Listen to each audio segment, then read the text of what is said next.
ngira n'ibyiringiro yuko muri amahanga nzanajyayo nkajya no kuhareba.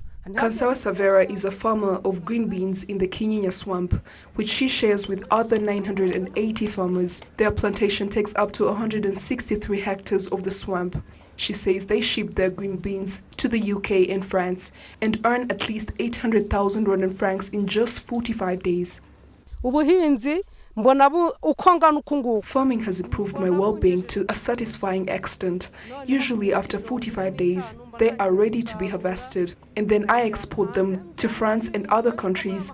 I have faith that one day I will travel abroad as well. The green bean farming is run by members of the Gasabo Farmers Cooperative, Kuabiga. They say they use the income from it to invest in other various activities. Currently, I live in a presentable house of 5 rooms and a sitting room, and I have other houses of which I rent to people. In other words, I now have enough capital. In Rwanda, agriculture is made up of 69% of all Rwandans. Emmanuel Ndagijimana, president of Kuabiga Cooperative that does vegetable farming in the Kinyinya swamp, says many farmers are affiliated with cooperatives.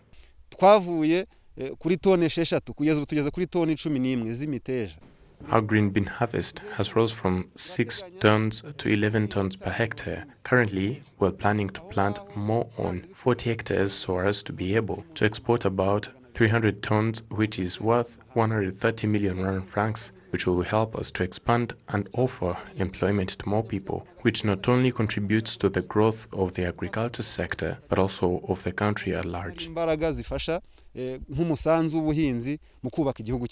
The permanent secretary in the Ministry of Agriculture and Animal Resources, Jean-Claude Musabyimana, says agriculture has contributed to reducing the poverty rate from 60.4% in 2000 to 38.2% in 2017. In the 2000s, food security was less than 60%, but rose to 81.3%.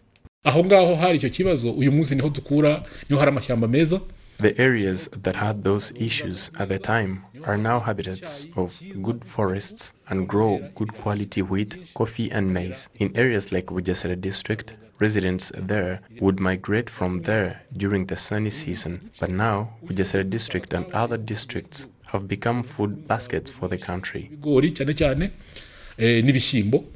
There were some parts of Rwanda where hunger was prevalent from 1986 to 1994, causing the population to migrate, including Nyamagabe, Bugesera and Nyagatare, but are currently the country's food basket. The mindset of the farmers has evolved as well. They have maintained consistency, hence the production increasing too. The quantity exported abroad has increased as well.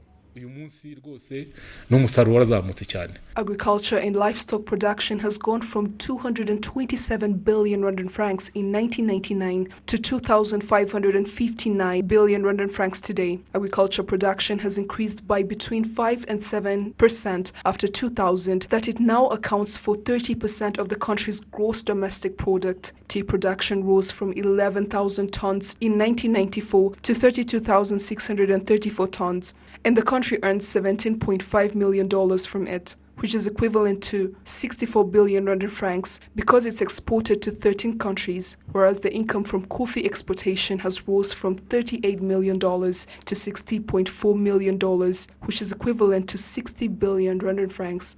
Jane Mutoni, RTV News.